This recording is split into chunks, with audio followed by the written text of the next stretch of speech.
بسم اللہ الرحمن الرحیم۔ فتنوں کے دوران کیا جائے۔ ماذا یفعل فی الفتن، نماز، روزہ، صدقہ، خیرات، دیگر نیک اعمال کی پابندی کرنے والا فتنوں سے محفوظ رہے گا۔ امر بالمعروف اور نہی عن المنکر کا مقدس فریضہ بجا لانا بھی فتنوں سے محفوظ رکھتا ہے۔ حضرت حذیفہ رضی اللہ تعالیٰ عنہ کہتے ہیں کہ میں نے رسول اکرم صلی اللہ علیہ وسلم کو فرماتے ہوئے سنا ہے کہ آدمی کی بیوی، اس کے مال، اس کی جان، اس کی اولاد اور اس کے ہمسائے میں فتنہ ہے، جیسے نماز، روزہ، صدقہ، امر بالمعروف اور نہی عن المنکر مٹا دیتے ہیں۔ انہیں مذکورہ نیک اعمال انسان کو ان فتنوں میں سے محفوظ رکھتے ہیں۔ جہاد کرنے والوں کو اللہ تبارک و تعالیٰ فتنوں سے محفوظ رکھیں گے انشاءاللہ تبارک و تعالیٰ۔ فتنوں کے دوران آپ صلی اللہ علیہ وسلم نے صبر اور استقامت سے کام لینے کی نصیحت فرمائی ہے۔ حضرت عثمان بن عفان رضی اللہ تعالیٰ عنہ کہتے ہیں کہ میں اس بات کی گواہی دیتا ہوں کہ رسول اللہ صلی اللہ علیہ وسلم نے فرمایا، ان قریب ایک فتنہ آئے گا جس میں بیٹھنے والا بہتر ہوگا کھڑا ہونے والے سے، کھڑا ہونے والا بہتر ہوگا چلنے والے سے، اور چلنے والا بہتر ہوگا دوڑنے والے سے۔ راوی نے عرض کیا، یا رسول اللہ صلی اللہ علیہ وسلم، اگر کوئی شخص میرے گھر میں گھس آئے اور قتل کرنے کے لیے مجھ پر ہاتھ اٹھائے تو میں کیا کروں؟ آپ صلی اللہ علیہ وسلم نے فرمایا کہ ابن آدم کی طرح ہو جا۔ ابن آدم سے مراد حابیل ہے، جسے اس کے بھائی قابیل نے قتل کر دیا تھا تو اس نے جواب میں ہاتھ نہیں اٹھایا تھا۔ فتنوں میں گوشہ نشینی اختیار کرنے کا حکم۔ حضرت ابو موسیٰ رضی اللہ تعالیٰ عنہ سے روایت ہے کہ نبی کریم صلی اللہ علیہ وسلم نے فرمایا کہ فتنوں کے دوروں میں اپنی کمانیں توڑ ڈالنا، ان کے دھاگے کاٹ دینا، اپنے گھروں میں گوشہ نشینی اختیار کر لینا اور ابن آدم یعنی حابیل کا طرز عمل اختیار کرنا۔ فتنوں کے دوران آپ صلی اللہ علیہ وسلم نے بستیوں اور آبادیوں کو چھوڑنے کی ترغیب دلائی ہے۔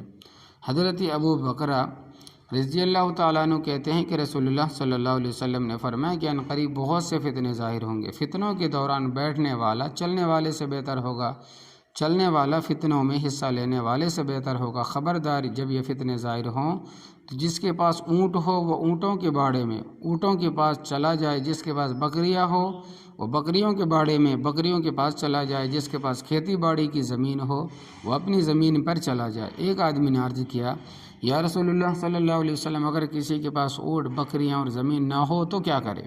آپ صلی اللہ علیہ وسلم نے ارشاد فرمایا، وہ اپنی تلوار لے اور پتھر سے اس کی دھار کند کر دے، پھر اپنے آپ کو فتنوں سے بچائے جہاں تک بچا سکتا ہے۔ پھر آپ صلی اللہ علیہ وسلم نے فرمایا، یا اللہ گواہ رہنا، میں نے تیرا پیغام پہنچا دیا، اے اللہ میں نے تیرا پیغام پہنچا دیا، اے اللہ میں نے تیرا پیغام پہنچا دیا۔ ایک آدمی نے عرض کیا، یا رسول اللہ صلی اللہ علیہ وسلم، اگر لوگ مجھ پہ زبردستی دو گروہوں میں سے کسی ایک گروہ میں کھینچ کر لے جائیں، یا مجھے کوئی شخص اپنی تلوار یا تیر سے قتل کر ڈالے تو میرا کیا بنے گا؟ آپ صلی اللہ علیہ وسلم نے ارشاد فرمایا کہ قاتل تیرا اور اپنا گناہ سمیٹ کر جہنم میں چلا جائے گا، تیرا کچھ نقصان نہیں ہوگا۔ فتنوں کے دوران اپنا دین اور ایمان بچانے کے لیے رسول اللہ صلی اللہ علیہ وسلم نے مال و متاع لے کر پہاڑوں اور جنگلوں میں زندگی بسر کرنے کی نصیحت فرمائی۔ حضرت ابو سعید خدری رضی اللہ تعالیٰ عنہ کہتے ہیں کہ رسول اللہ صلی اللہ علیہ وسلم نے فرمایا، بہت جلد ایسا وقت آنے والا ہے جب مسلمان کا بہترین مال بکریاں ہوں گی، جنہیں لے کر وہ پہاڑوں کی چوٹیوں اور بارش کے میدانوں میں چلا جائے گا تاکہ اپنے دین کو محفوظ رکھ سکے۔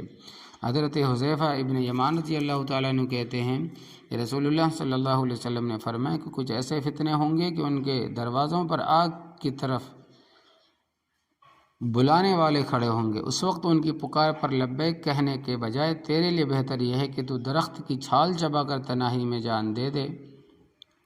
فتنوں کے دروازوں پر آگ کی طرف بلانے والے کھڑے ہوں گے، مطلب یہ ہے کہ ایسے فتنے ظاہر ہوں گے جن میں مبتلا ہوتے انسان سیدھا جہنم میں چلا جائے گا۔ فتنوں میں جہاں کہیں پناہ کی جگہ ملے وہیں پناہ حاصل کرنے کی کوشش کرنے کا حکم۔ کیا کسی گناہ یا فتنے کو دل سے برا جاننے پر بھی معافی کی امید کی جا سکتی ہے؟ حضرت عرس رضی اللہ تعالیٰ عنہ سے روایت ہے کہ نبی کریم صلی اللہ علیہ وسلم نے فرمایا کہ جب زمین میں کوئی گناہ کیا جاتا ہے اس وقت جو شخص وہاں موجود اس گناہ کو ناپسند کرے تو ویسا ہی ہے جیسا اس نے گناہ کو نہیں دیکھا اور سزا سے بچ گیا۔ دوسری طرف جو شخص وہاں موجود نہیں تھا لیکن اس گناہ سے راضی ہوا تو وہ ایسا ہی ہے جیسا اس نے خود گناہ کو دیکھا اور اس کا عذاب اس نے مول لے لیا۔ اسے ابو داؤد نے روایت کیا ہے۔ اللہ ہمیں فتنوں سے بچنے اور بچانے کی توفیق عطا فرمائے، آمین یا رب العالمین۔